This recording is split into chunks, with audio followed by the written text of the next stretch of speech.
I will retire at the right time. August 2027. We have amongst us some vice chancellors. I shared the tag vice with them. I don't want to forget them. We must form a union to get a substitute name. Sri Sarbanand Sonowal ji lacks one thing terribly. He doesn't know how to court enemies because he has none. And ladies and gentlemen, my docket is full of them.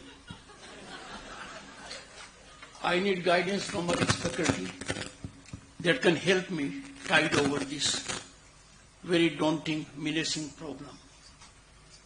I can only assure you my fullest commitment to be a good student.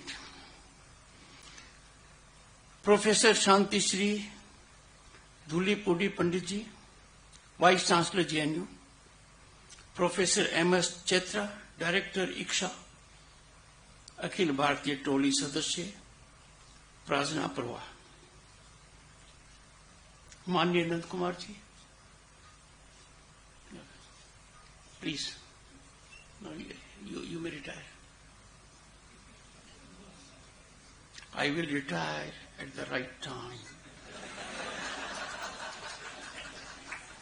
August 2027. Subject to divine intervention. माननीय Nand Kumar ji, we have Padam Shri Dr. M.D. Srinivas,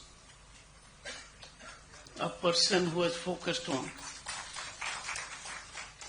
something unique, history of science and technology. We have amongst us some vice chancellors. I shared the tag vice with them. I don't want to forget them. We must form a union to get a substitute name. Because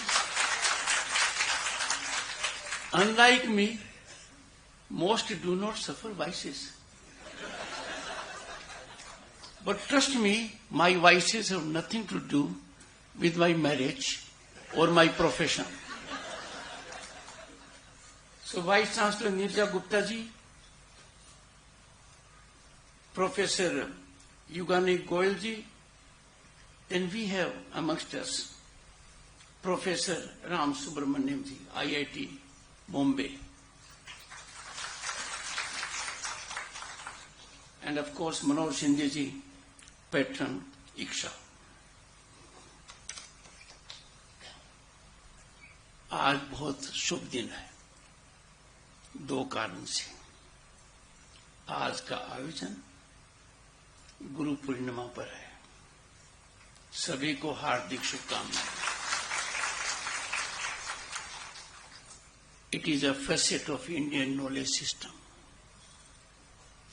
मैं सभी मेरे गुरुजनों को प्रणाम करता हूं। मेरे माता पिता, मेरे दादा दादी, मेरे नाना नानी, मेरे गुरुजनों के समक्ष थे, सभी को प्रणाम। We have in the audience people who qualify to the status of Gurujan. My respectful reverence to all of you. Friends, it is a delight to inaugurate first annual academic conference on Indian knowledge system. It has not come a day too soon. My warmest compliments to the JNU and ICSA for pioneering this initiative, much needed initiative and contemporaneously highly relevant. At the heart of this conference lies a profound truth, undiluted, unqualified. India is not just a political construct. It is much beyond. It wasn't formed in the mid-20th century. It's a civilizational continent, a flowing river of consciousness, inquiry, and learning that has endured, as was reflected by Sri Sonowalji, across millennia. I have a small caveat. Mine is not a keynote address. Sonowalji imparted a keynote address. Friends, countries live in centuries. India thrives and lives in yugas. Yug. Bharat breathes through recitation of Vedas and Upanishads. It speaks through the intricate sutras of Panini. It calculates with the precision of Aryabhat, and it governs with the prudence, patience, sagacity of Kautilya. India is unique in the world, on the planet. India's story is an unbroken narrative of human aspiration towards knowledge, harmony, transcendence. Long before universities of Europe came into being, these universities began to stir. India had already established, much before, thriving centers of learning. Our ancient land was home to luminous centers of intellectual life. Takshila, Nalanda, Vikramshila, Vallabhi, Odantpuri. These were the towering citadels of knowledge. Their libraries were vast oceans of wisdom, housing tens and thousands of manuscripts. These were global universities, where seekers came from lands near and far, from Korea and China, Tibet and Persia. These were spaces where the intellect of the world embraced the spirit of Bharat. That inclusivity which some try to teach us, they should be learning from us. India did not just teach. India welcomed, debated, exchanged, and inspired. Let me read out a quote from Max Muller's lecture to incoming British ICS officers, because it bears relevance. I quote, "If I were asked under what sky the human mind has most full developed, some of its choicest gifts, has most deeply pondered on the greatest problems of life, and has found solutions of some of them which well deserve the attention even of those who have studied Plato and Kant, I should point to India," unquote. Friends, it was nothing but articulation of eternal truth. But then, friends, came an interregnum, a very gory interregnum. Barbarism prevailed over civilization. An unlettered Turco-Afghan military general, Bakhtiar Khalji, ravaged the centers of learning and repositories of learning, wiping off a store of knowledge that was accumulated over centuries painstakingly. Islamic invasion of India caused the first interlude in the glorious journey of Bharatiya Vidya Parampara. Instead of embrace and assimilation, there was contempt and destruction. The British colonization brought forth the second interlude, when Indian knowledge system was stunted, stymied, and subverted. Centers of learning changed their motives. the compass was moderated. The North Star was changed. From bearing sages and savants, it started producing clerks and yeomen. The needs of the East India Company to have brown babus replaced the need of the nation to have thinkers. Our glorious, inalienable facet over millennia. We stopped thinking, contemplating, writing, and philosophizing. We started cramming, regurgitating, solving. Grades unfortunately replaced critical thinking. The great Bharatiya Vidya Parampara and its allied institutions were systematically drained, destructed, and decimated. Resultantly, we became consumers of a knowledge system whose authors neither belonged to Bharat nor understood its spirit, nor at their heart was our concern. A new layer of civilizational narrative seeped in colonial prejudices, and this was imposed upon us recklessly, ruthlessly, and unfortunately it permeated. Their purpose was not discovery, it was domination. Their scholarship was not born of reverence, but of condescension.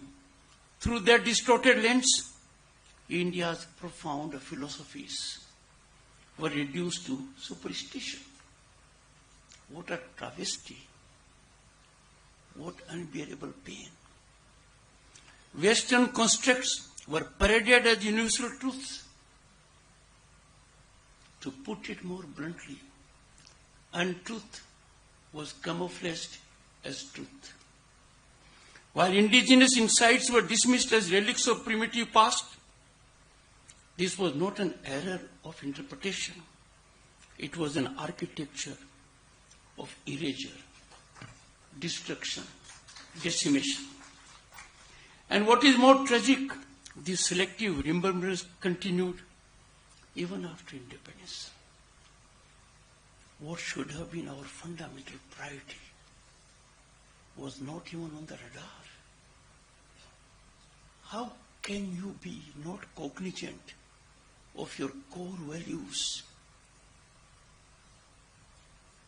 Instead of healing, we inherited the very vices we fought to overthrow. We adopted their practices. Marxist perversion replaced colonial distortion. And friends, even today, the shadows of those colonial misreadings continue to shape textbooks, curricula, and minds. They continue to demand respect. There are narratives in their favor. A matter of deep reflection and of worrisome concern. But friends, today's gathering is far more than sentimental gaze backward or a nostalgic remembrance of our golden age. It is game-changing. The step taken here during 3 days will go a long way.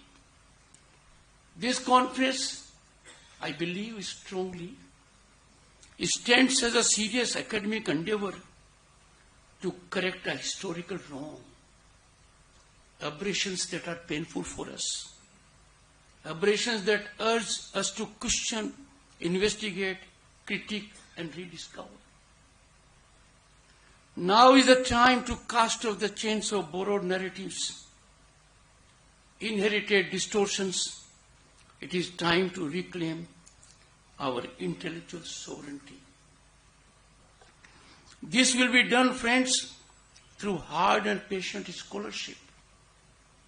We would require an army of translators, researchers, PhDs, postdoctors, professors, analysts, linguists, modelers, and the like.